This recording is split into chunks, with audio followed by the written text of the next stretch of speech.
Europe में राष्ट्रवाद का उदय का आज लास्ट पार्ट होने वाला है और इस पार्ट के अंतर्गत जो दो सब पार्ट हैं इस चैप्टर के, राष्ट्र की दृश्य कल्पना और राष्ट्रवाद और साम्राज्यवाद कवर किया जाएगा। तो आज हम लोग जानेंगे कि राष्ट्र का मानवीकरण क्या है और इसके साथ ही राष्ट्रवादी सिद्धांतों का अंत कैसे हुआ, बाल्कन क्षेत्र में राष्ट्रवादी तनाव कैसे पनपता है और इसके साथ ही राष्ट्रवाद का साम्राज्यवाद में कैसे रूपांतरण होता है। तो सबसे पहला जो चैप्टर है राष्ट्र की दृश्य कल्पना, यानी कि यहाँ पर क्या किया गया, जो राष्ट्र था उसे एक रूपक के रूप में प्रस्तुत करना था। रूपक यानी कि, तो इसे समझने के लिए हम लोग अपना इंडिया का एग्जाम्पल लेते हैं। तो इंडिया में क्या है, जो हमारा देश है भारत, उसका जो रूपक है वो कौन है, भारत माता है। तो उनका चित्र भी हर जगह दिखाया जाता है। उनकी साड़ी जो रहती है वो तिरंगे झंडे वाले ट्री कलर्स में रहती है। तो इसी तरीके से जर्मन में और फ्रांस में महिलाओं का चित्र बनाया गया, मतलब कह सकते हैं कि महिला रूपकों का चित्र बनाया गया, जो कि उनके राष्ट्र का जो एक भावना है उसको इंगित करते थे। तो हम लोग लिखते हैं,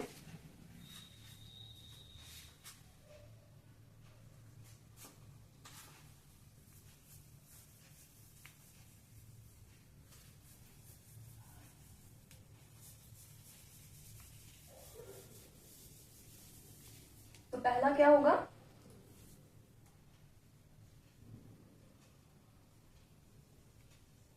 राष्ट्र को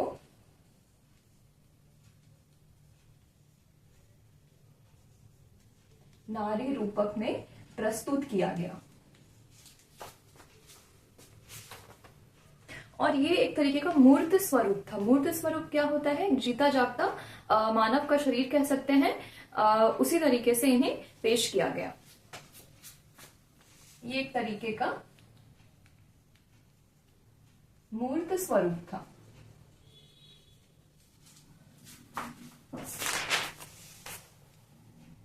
तो यहाँ पर दो नाम आते हैं, पहला मारियान और दूसरा जर्मेनिया। तो फ्रांस में जो नारी रूपक का प्रयोग किया गया था अपने राष्ट्र को दर्शाने के लिए, उसे मारियन नाम दिया गया था। और जर्मन में जो राष्ट्र का संकेत देती थी, जो राष्ट्र के रूप में विख्यात जिनको बनाया गया था, उस नारी रूपक का नाम था जर्मेनिया। सबसे पहले फ्रांस का देखते हैं।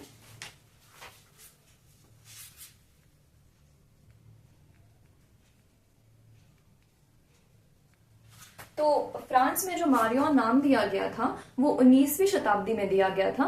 उससे पहले जो नारी रूपक थी उनका कुछ नाम नहीं था, लेकिन उनको किस तरीके से दर्शाया गया था ये हम लोग जानते हैं।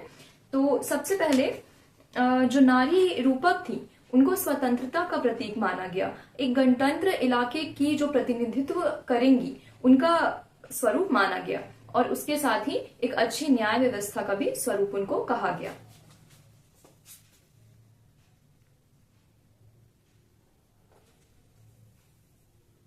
फ्रांस में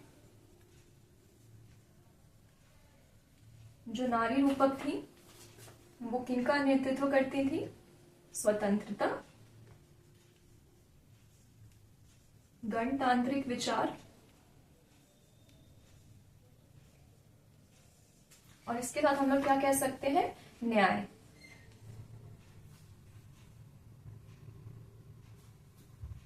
और इनको जिस तरीके से दर्शाया गया है वो आंखों पर पट्टी बांधी दर्शाया गया है। आंखों पर पट्टी क्यों बांधे दर्शाया गया है कि ये जो है ये किसी की पद नहीं देखेंगे, किसी की प्रतिष्ठा नहीं देखेंगे, वो सिर्फ आंख बंद करके न्याय करेंगे। जो न्याय के पक्ष में होंगे उनका सपोर्ट किया जाएगा, और जो अन्याय करेंगे वो चाहे कितने भी बड़े ओहदे में क्यों ना हो, उनके पास कितना भी ताकत क्यों ना हो, उसे अपराध की ही दृष्टि से अलग रखा जाएगा।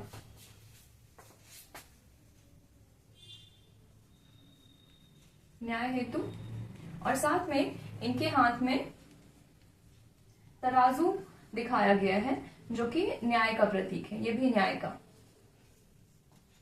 यानी जो भी दोनों पक्ष होंगे दोनों पक्ष को सुना जाएगा और उसके अनुसार जो न्याय होगा उसका पलड़ा भारी रखा जाएगा।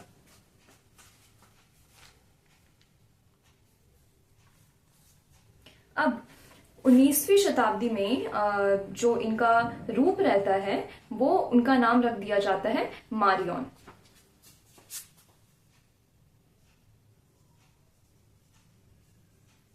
19वीं सदी में फ्रांस की जो रूपक थी उनका क्या नाम रख दिया गया? मारियन। तो ये जो मारियन और जर्मेनिया थी ये वास्तव में कोई स्त्री नहीं थी, ये कोई इंसान नहीं था। इसे राष्ट्र का एक तरीके से प्रतिनिधित्व के रूप में एक पेंटिंग बना के, एक चित्र बनाकर रखा गया था। इनका क्या प्रतीक था? तो इनका प्रतीक था लाल टोपी, तिरंगा और कलगी। जो लाल टोपी रहती है वो स्वतंत्रता का प्रतीक रहती है, इसलिए लाल टोपी को इनके साथ दर्शाया गया है। तो लिखते हैं, मारियन और जर्मेनिया से जुड़ा एक क्वेश्चन एक्सरसाइज में है, तो आप लोग ये सब पॉइंट उसमें ऐड कर सकते हैं।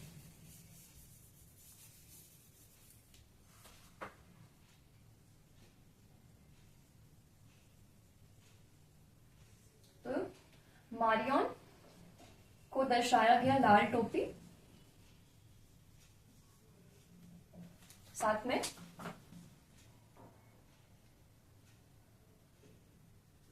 तिरंगा और कलगी।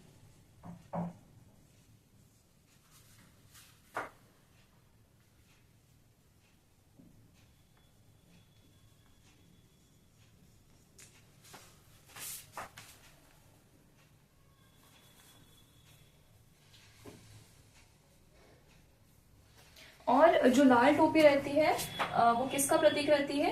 स्वतंत्रता का।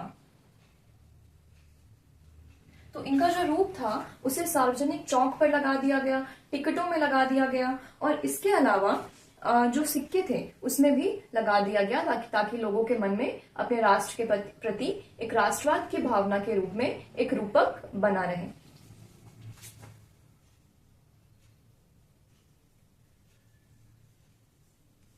सार्वजनिक चौक, टिकट, सिक्कों पर अंकित किया गया इनका स्वरूप का, ताकि राष्ट्र के रूप में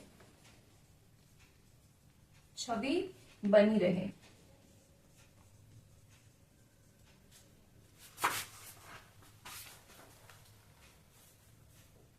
अब इस तरीके से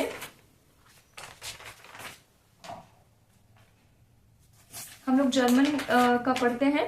तो जर्मन में जो नारी रूपक बनाया गया था उसका नाम था उनका नाम था जर्मेनिया। और जो जर्मेनिया थी उनको बलूत का जो ताज होता है या फिर मुकुट होता है वो पहने दर्शाया गया था, और जो बलूत होता है वो वीरता का प्रतीक होता है, इसलिए इस प्रतीक के रूप में उन्हें इस तरीके से सजाया गया था।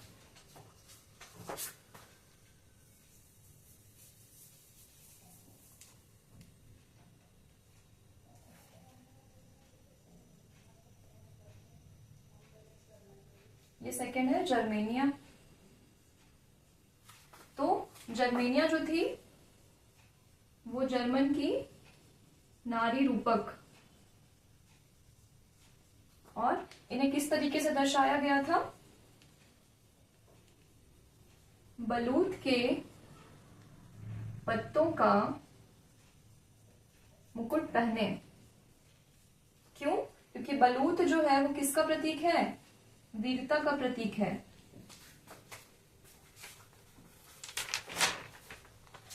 यहाँ पे जो पार्ट 5 है उसमें आप लोग देख सकते हैं कि किस तरीके से जर्मेनिया को दर्शाया गया है। चित्र 19 इसमें क्या कर रही है? जो जर्मेनिया है वो राइन नदी पर पहरा दे रही है, वो अपना जो क्षेत्र है जर्मन है उसकी रक्षा करते हुए उन्हें दर्शाया गया है। आगे हम लोग चलते हैं सेकंड पॉइंट पर।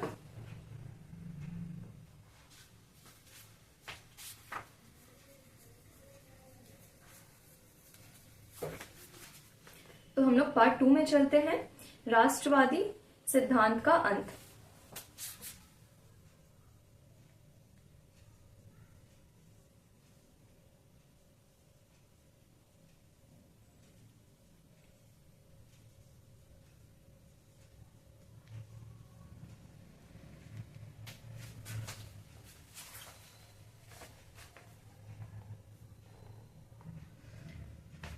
तो 19वीं शताब्दी के लास्ट लास्ट में क्या होता है कि जिस प्रकार से राष्ट्रवाद बना और जो राष्ट्रवादी एकजुट हुए थे उनमें आपस में ही टकराव होने लगता है, और इस कारण से क्या होता है, एक डिक्लाइन आ जाता है, एक तरीके से दमन हो जाता है, और जो राष्ट्रवादी भावना होती है वो खत्म होने लगती है, और राष्ट्रवादियों के बीच आपस में ही एक तरीके से लड़ाई झगड़ा वाली चीजें चलने लगती है।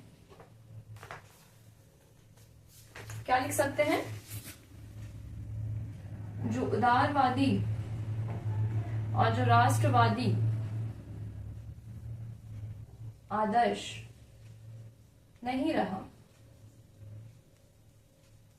एक तरीके से इनका क्या होने लगा, ये जो राष्ट्रवादी सिद्धांत है उसका दमन होने लगा, डिक्लाइन, और आपसी झगड़े होने लगे।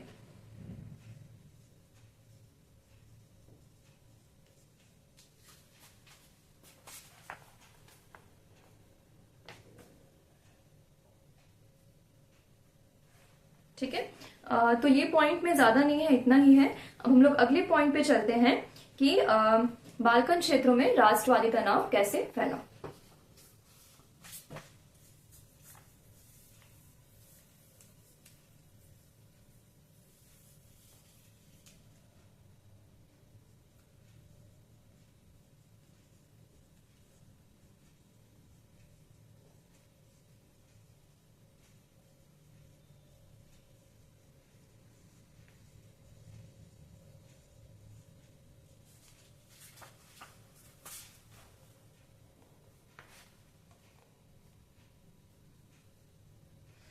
तो सबसे पहले बाल्कन के बारे में बात करते हैं। तो बाल्कन कोई एक इलाका नहीं था, बाल्कन के अंतर्गत बहुत सारे अलग अलग इलाके थे। एग्जाम्पल के लिए रोमानिया, बुल्गारिया, अल्बेनिया, सर्बिया और स्लोवेनिया। तो इस तरीके से बहुत सारे इलाके थे, और हर इलाकों की अपनी अपनी जातिगत विभिन्नताएं थी, और सभी इलाके एक दूसरे से टकराव में रहते थे। तो इन सभी क्षेत्रों पर किनका अधिकार था? ऑटोमन साम्राज्य का अधिकार था। तो इतना पहले लिखते हैं, बाल्कन क्षेत्रों में क्या था? जातीय तनाव। क्यों? क्योंकि अलग अलग इलाके में ही बहुत सारी विभिन्नताएं थी। कौन कौन से इलाके थे इसके अंतर्गत? Albania, Serbia,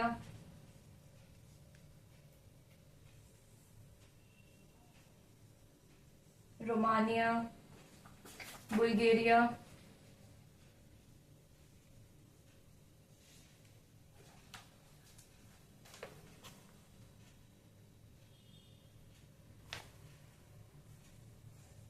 Slovenia. इस तरीके से बहुत सारे क्षेत्र इसके अंतर्गत थे।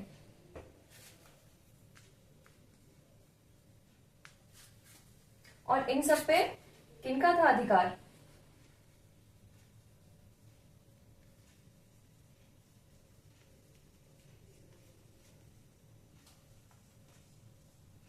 ऑटोमन साम्राज्य का।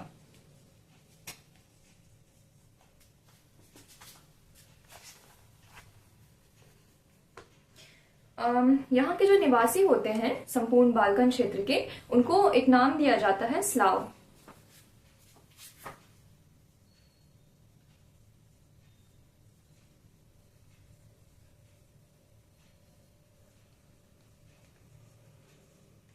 अब क्या होता है, तो अब रोमानी राष्ट्रवाद फैलता है। रोमानी राष्ट्रवाद के बारे हम लोग पिछले क्लास में पढ़ चुके हैं, और ये क्या था, एक तरीके का सांस्कृतिक आंदोलन था। डिटेल में आप लोग जाके दूसरे वीडियोस में देख सकते हैं। तो रोमानी राष्ट्रवाद फैलता है, और जो ऑटोमन साम्राज्य होता है वो गिरने लग जाता है, वो भी डिक्लाइन होने लगता है। तो उसके बाद यहाँ पर एक तरीके का आंदोलन स्टार्ट होता है, या फिर विद्रोह स्टार्ट होता है। बाहरी शक्तियों की नजर रहती है बाल्कन प्रदेशों में अपना अधिकार करने के लिए। तब क्या होता है हम लोग देखते हैं। तो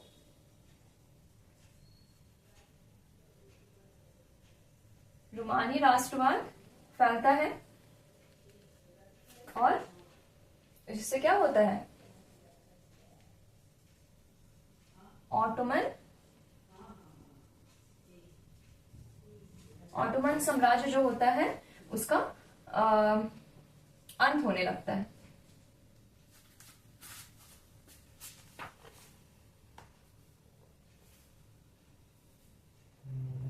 बिखरने लगता है, ऐसा भी हम लोग कह सकते हैं।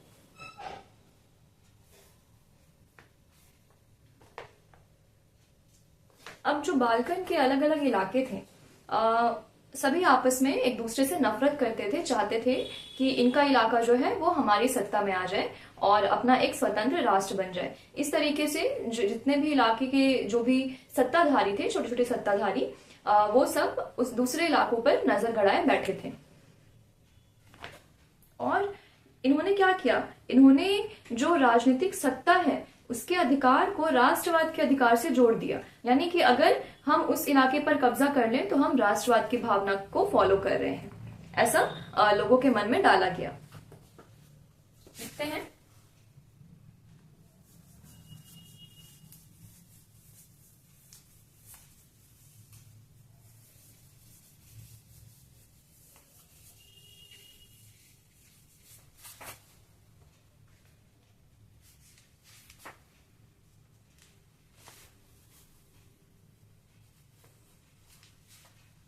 अब क्या हुआ, बाल्कन में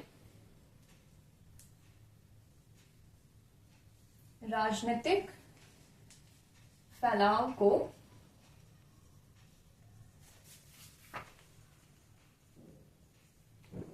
राष्ट्रवाद से जोड़कर देखा जाने लगा।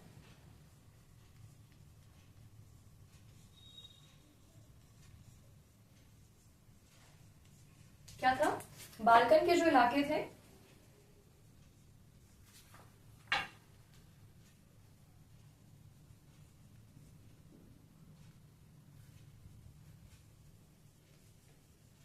एक दूसरे से नफरत करते थे और साथ में क्या होता था, जो एक दूसरे के इलाके थे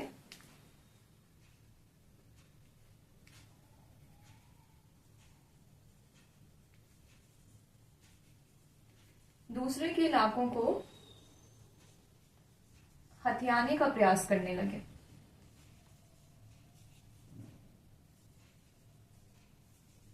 तो अंदर ही अंदर क्या हो रहा है, युद्ध की भावना चल रही है। ठीक है, तब अब क्या है, बाल्कन वाले क्षेत्र में एकता नहीं है, सभी जो भी छोटे मोटे क्षेत्र हैं वो सब आपस में ही भिड़े हुए हैं। तो इसका फायदा कौन उठाता है, इसका फायदा उठाता है यूरोप की जो बड़ी बड़ी शक्तियां रहती है जिसने अलग अलग देश पर कब्जा किया है। तो उनमें भी आपस में प्रतिस्पर्धा चलती है कि सेना का विकास करना है, अपने इलाके का विकास करना है, ज्यादा से ज्यादा जो सत्ता है वो हमारे कब्जे में आनी चाहिए। तो वो इन बाल्कन क्षेत्रों पर आक्रमण करती है। क्या हो रहा है, यूरोपीय शक्तियां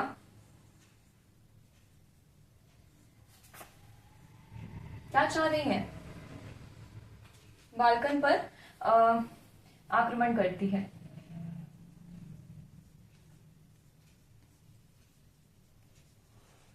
किस लिए, सत्ता, इलाके, सेना में वृद्धि हो जाएगी। तो यूरोप की जो बड़ी बड़ी शक्तियां हैं वो उन सब में भी आपस में कंपटीशन चल रहा है, और उसके पहले बाल्कन के जो अलग अलग क्षेत्र थे उनमें आपस में दुश्मनी चल रही थी, कंपटीशन चल रहा था। तो इसका परिणाम क्या होता है, परिणाम होता है वही युद्ध, और इसका जो अंत होता है वो प्रथम विश्व युद्ध के रूप में होता है।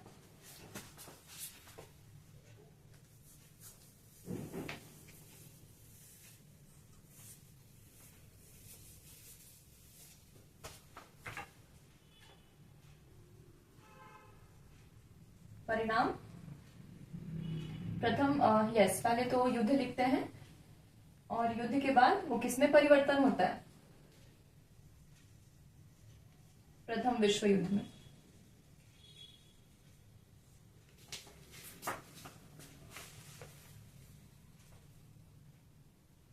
अब हम लोग नेक्स्ट टॉपिक पे चलते हैं। राष्ट्रवाद जो रहता है उसका साम्राज्यवाद में रूपांतरण कैसे होता है, और उसमें हम लोग जानेंगे कि साम्राज्यवाद क्या है।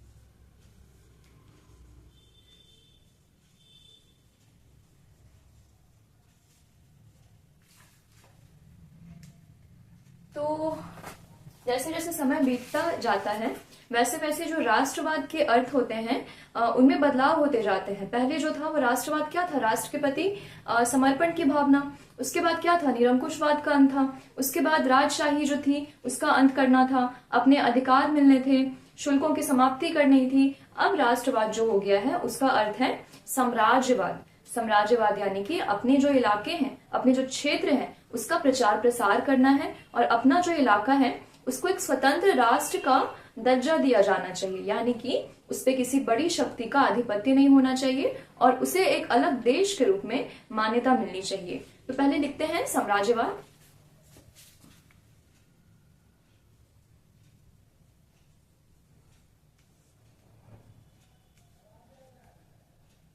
तो इसमें क्या होना चाहिए, साम्राज्य का विस्तार। दूसरा,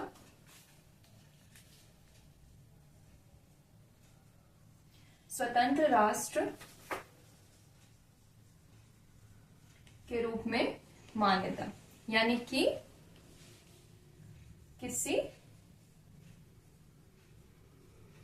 बड़ी शक्ति का वर्चस्व नहीं होना चाहिए उस पर।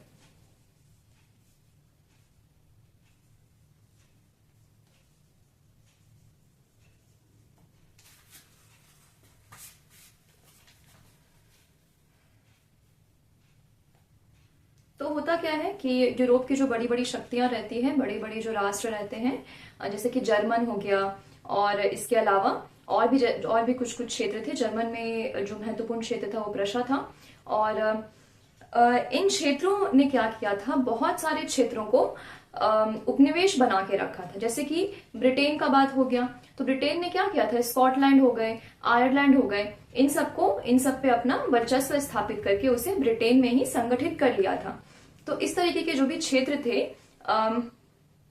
इस तरीके के जितने भी क्षेत्र थे वो स्वतंत्र राष्ट्र की मांग कर रहे थे। तो यहाँ पे एग्जाम्पल दिया गया है ब्रिटेन का और स्कॉटलैंड का। वास्तविकता में यहाँ पे जो बात हो रहा है वो बाल्कन के क्षेत्रों का हो रहा है। तो बाल्कन के मैंने जितने भी क्षेत्र बताए थे वो सब राष्ट्रवादिता के अंतर्गत क्या कर रहे थे, अपने स्वतंत्र संगठन की मांग कर रहे थे।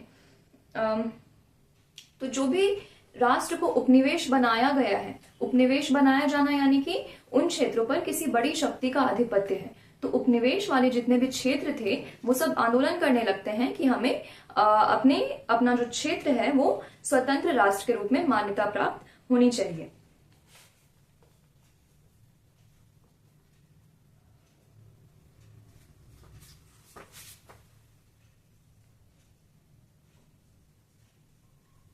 जो भी उपनिवेश बनाए गए क्षेत्र हैं, या फिर हम लोग कह सकते हैं अधिकृत क्षेत्र, जिस पर अधिकार है बड़ी शक्तियों का, जिन पर यूरोप की बड़ी शक्तियों का अधिकार है, वो क्या चाह रहे हैं कि हमारा जो राष्ट्र है उसको स्वतंत्र बना दिया जाए।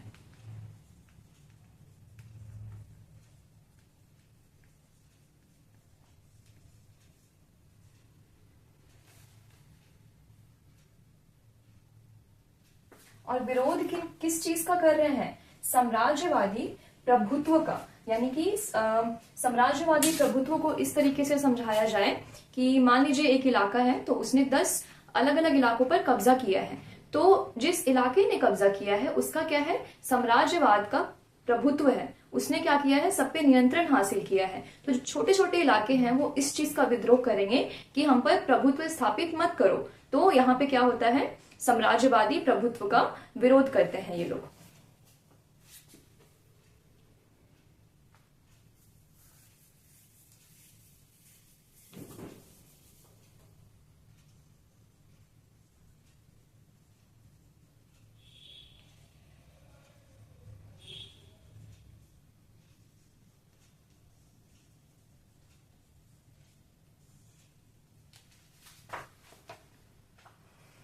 और पहली मांग रहती है स्वतंत्र राष्ट्र का गठन और दूसरा साम्राज्यवादी प्रभुत्व का विरोध।